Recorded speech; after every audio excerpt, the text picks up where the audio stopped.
लाल चौक मोहम्मद अली। उम्र होनी है 80 या एक घट 80।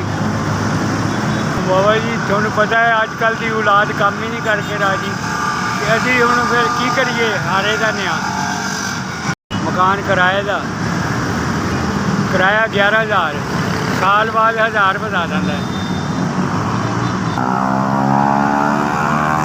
बिक जाए तो मिल ही जाता कोई 200-300 रुपया। बद्दो पुली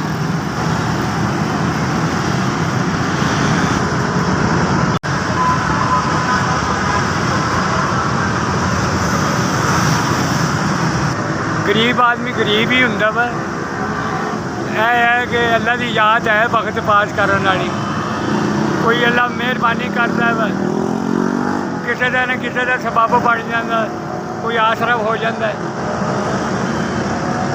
हाँ जी हाँ, माड़ा बंदा है, मैं गरीब आदमी है, बुढ़ापे में काम करके रोटी लभदी है कि माड़ी मोटी। मोबाइल नहीं है ना मेरे को कोई मुहावरा है किसी को करन कराउन का।